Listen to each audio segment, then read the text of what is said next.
Hello, class. You are welcome back. We now want to look at the measures of variation. So variation is the amount of dispersion or spread that you may have in your data.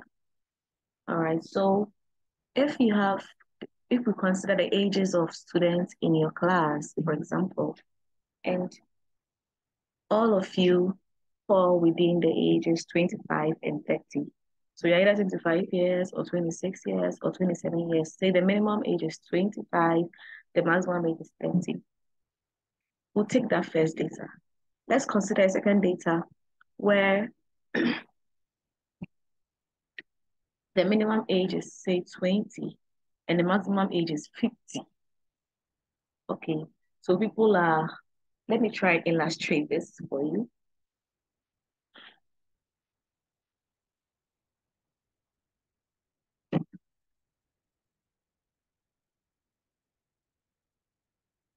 So, first option, I'm considering 5 people. Ages are 20, 21, 21, 24, and then 25. Second option, 5 people again. The ages are 20, 25, 35, 50, 61. Now look at the first option. The ages are quite together. They are quite close to each other, all right? If you take all these people and you stand them, you realize that they're not so wide apart in ages. But look at this group. Someone is 20 and someone is as far as 61 years. So you realize that this data is more spread, or there's so much more variation as compared to the first option. So if you consider these two, the variance or the variation in the first option is very small, and then the variation in the second option is large. All right. So this is the concept of variation that we want to consider.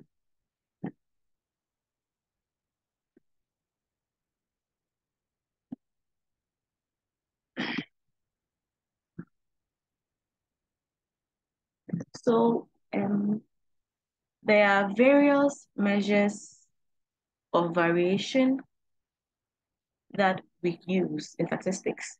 We have the range, the variance, the standard deviation, coefficient of variation. There are many more, but these are the 4 we want to consider in this course. Let's start with the range. What is the range? Very simple definition. The range is the difference between the largest value and the smallest value of any data. So let's consider this raw data.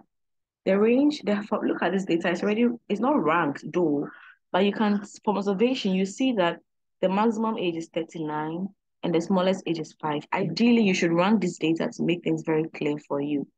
So we have the smallest age and the maximum age. The difference between them, 39 minus 5, is 34 years. So therefore, our range is 34 years. In the case of an on-group frequency data, if you consider these ages, the minimum age is 8, the maximum age is 20. I'm sorry, 20 didn't show on this table. All right, so if you want to know the range, the maximum age minus smallest age, the difference is 12 years, and therefore our range is 12. In a group frequency data, we cannot find the range because in dealing with range, you use the actual data points. And recall that in a group frequency data is presented in intervals. Actual data points are not available. So we cannot find range for a group frequency data. The next measure of variation we want to look at is the variance. Now, it measures how a set of data values vary around the mean of that variable, right? So the simplest measure of variation might take the difference between, in measuring how your data points vary from the mean of the data point, you simply take each data point and you find the difference between that point and the mean, right? But under statistics, most data points, when you simply find the differences of these data points in the mean and you sum them, you will result in the value of 0. This has been tried and tested. Therefore, instead of simply finding the differences of these values and summing them, you rather square the differences and then you sum them. So that in squaring numbers, you realize that if you square a negative number, you will get a positive. If you square positive, you get a positive. So you are not likely to get a sum of 0 at the end of the day. So there's also standard deviation, but standard deviation is simply the positive square root of the variance. So you can calculate either of them first. If you find the variance first, you find a standard deviation by square rooting your variance. If you find the standard deviation first, you simply square your standard deviation to get your variance. So this is the list of the formulas that are useful in finding the variance and the standard deviation. If you want to find, if you are dealing with a sample and you want to find a sample variance, this is the formula, all right? And to find a sample standard deviation, you simply find the square root of the formula in equation 8, okay? Same for population variance. Population variance has a difference. So this, if you look at, for example, the sample variance, this notation here means summation. It's a math notation that means summation. Now, the term in brackets, xi here is a particular data point we are considering, and then x bar here is the mean. Now, n here is the total number of data points we are considering, all right? And 2 here means you are squaring the terms in brackets. You realize that under sample variance, you divide by n minus 1, okay, but under population variance, you divide by the entire total number of data points. You can read into this to figure out why for sample variance, we divide by n minus 1, and then for population variance, we divide by n. We can discuss this in class. I'll be happy to hear what you learned from your own research. Now let's try and find a standard deviation for a sample or a raw data. So we have here a list of data points, 9, 6, 7, all the way to 39. First of all, we need to find the mean, okay? So this table has been completed already, but it's a step-by-step process of going through filling this table. Let's see if you can fill the first 3 as a guide, and then on your own, you can practice filling the whole table.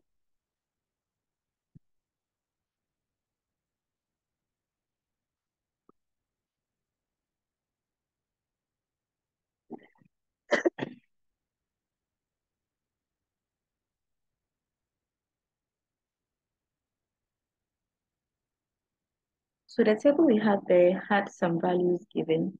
I will not write everything out. The first column, we had x, and then we had x minus x bar.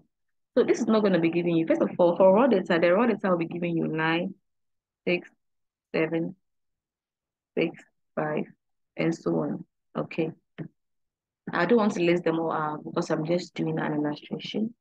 So for whatever data you have, first of all, the first point is to find the mean, and we've learned how to find the mean already. Sum all the data points divided by the number of them, and that gives you your mean, okay?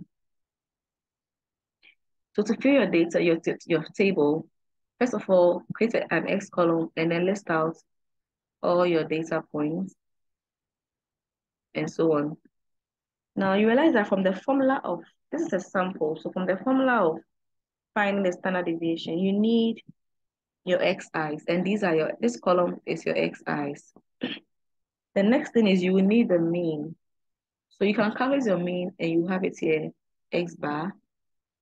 Then you realize that in the formula, you need xi minus x bar.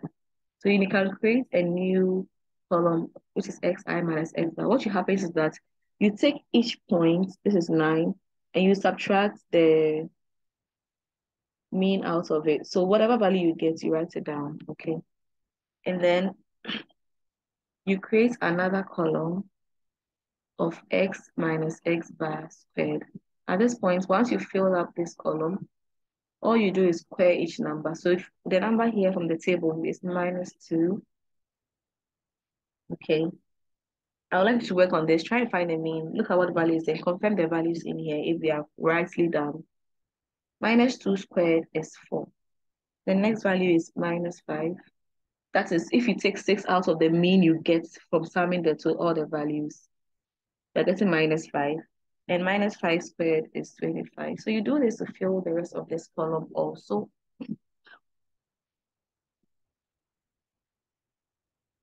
Okay. Once you are done, all you need to do is to fix in these values into your formula. You can find n by counting how many there are, how many of these values there are, and then you fix everything into your formula, and it gives you you can achieve your sample variance. So from our notes, I would like you to try this as I keep saying. Once you fill this whole column and you sum it, you should get 1182. All right.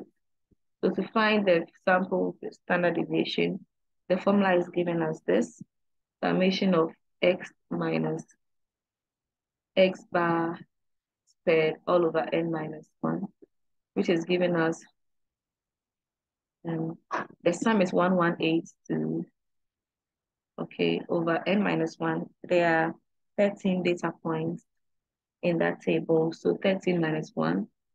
Then at this point, you can use your calculators, and you realize the final answer you get is 9.9. So this is your sample standard deviation. So I want to challenge you to give this a try, and let's see what you come up with.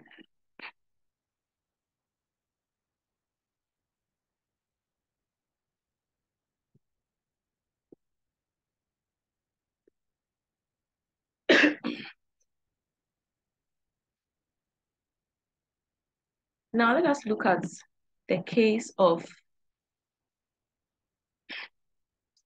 the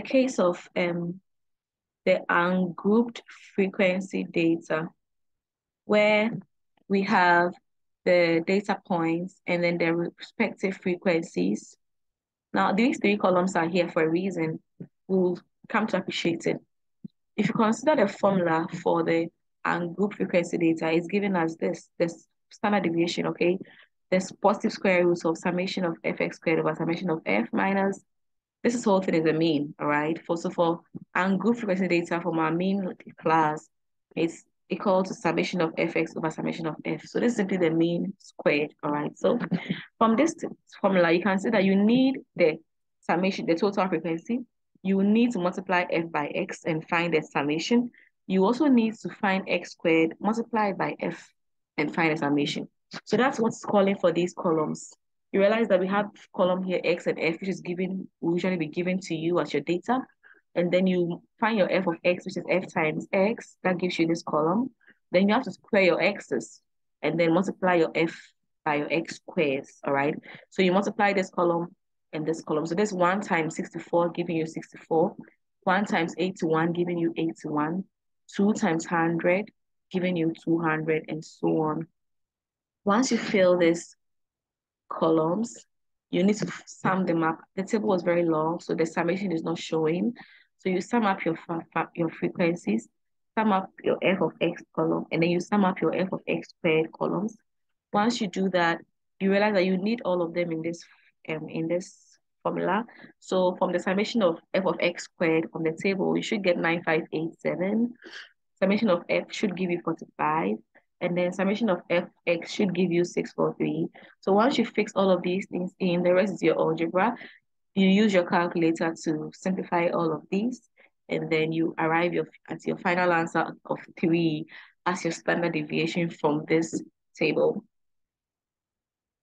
How about the case of a grouped frequency data? It's very similar to the ungrouped one. However, in this case, you realize that you do not have X data points, but you need them. So as said previously, you consider the midpoints of each of these class intervals as your X values. So once you find your mid-class midpoint, the rest is the same as the ungrouped frequency data. You have your frequencies, you need your F times X column, and then your F times X squared columns. After that, sum your f's, sum your f of x, and then sum your f of x squares, all right? And once you have this, your formula is provided for you already. Fix the values in, perform some algebra, and arrive at your final answer. Let's look at the final concept of variation measures. we have here the coefficient of variation. Now, the coefficient of variation is also a measure of variation, but in this case, it is a measure of variation with respect to the mean, all right? It helps in comparing two or more data values to see which one is more variable than the other, okay? That's why you are measuring the variation in respect to that particular data's mean, okay? So the formula for the coefficient of variation is the standard deviation over the mean times 100%. So if we consider in the standard deviation, the examples we previously looked at, for the ungroup frequency data, we had a standard deviation of 3 and its mean of 14.3. So all we have done here is to just fix in these values, multiply by 100%, and we have a coefficient of variation of 21%. So if you're given any data set, your first task is to find the mean. Second task, find the standard deviation, come and fix in the values in this formula, and then give us your final output.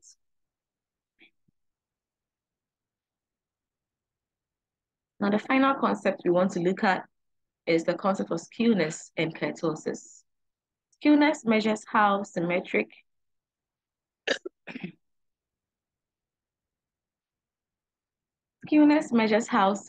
a distribution is relative to its mean. Okay, so let's illustrate. We have zero skewness, positive skewness, and the negative skewness. Now, zero skewness means that our distribution is perfectly symmetrical, okay? So if you take the normal distribution, for example, we are saying that it has zero skewness. When we are looking at zero skewness, we mean that for that particular data or that distribution, the mean, the median, and the mode are the same, all right?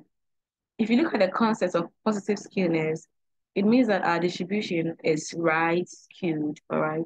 It means that it has a longer right tail. I'm going to draw this for you to see. So under positive skewness, statistically, the mean will be greater than the median, and the median will be greater than the mode. Under negative skewness, it is the opposite of positive skewness. So we are suggesting a longer left tail, and we are implying that more values occur in the smaller value section. And then statistically, the mean is less than the median and is less than the mode.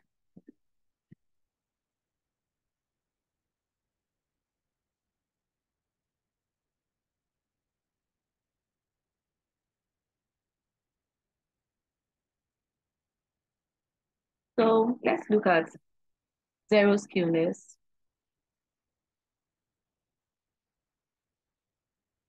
This is the graph for zero skewness. We have here, this is simply a sketch, so please pardon me if it's not depicting it properly. Okay, here is the mean. All right. Now we look at positive skewness.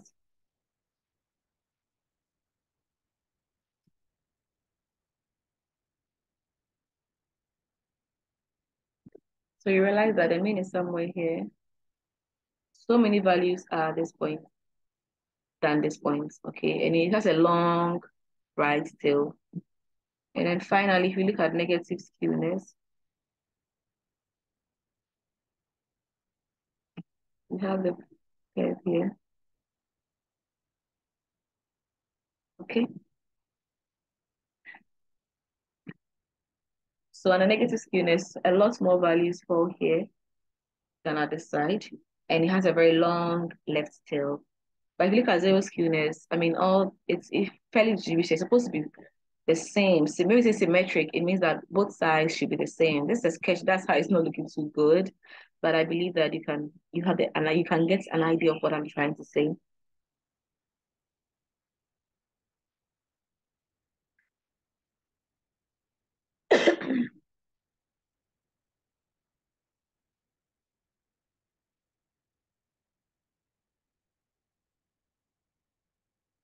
We are saying that under the positive skewness, no, under zero skewness, mean is equal to mode and is equal to median. But here, the mean is greater than the median and it's also greater than the mode. Now the opposite is true for this side.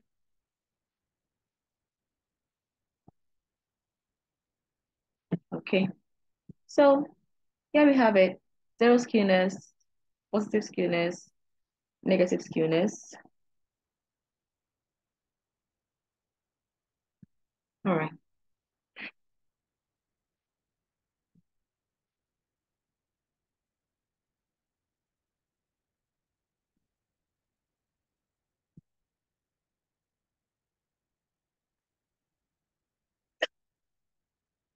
So statistically, if you want to calculate your skewness and kurtosis, this is a formula you have to use. All right. So you need to know your mean, and then you subtract each data point out of the mean to the power 3. You must know your standard. Sigma is representing the standard deviation. Okay, so this is how to find your skewness and your kurtosis. But in this particular course, this should be enough for you to identify whether it is positively skewed or negatively skewed. So if you have some data points and your mean is more than your median, you calculate the mean, median, and mode, right? So I may give you some data points and then require you to tell me whether it is positive skewness or negative skewness or zero skewness. What you do is first of all find the mean, the median, and the mode of that data set. And once the mean, median, and mode are the same, you conclude that we are looking at a data that is zero skewed or symmetrical. But once your mean is more than your median and more than your mode, then your data set is positively skewed. Same for the negative. Once the mean is less than the median is less than the mode, the data is negatively skewed. So here is the end of our discussion on descriptive statistics. I hope it's been useful. We can put down your questions and then do well to ask when we meet in class. All the best in your studies.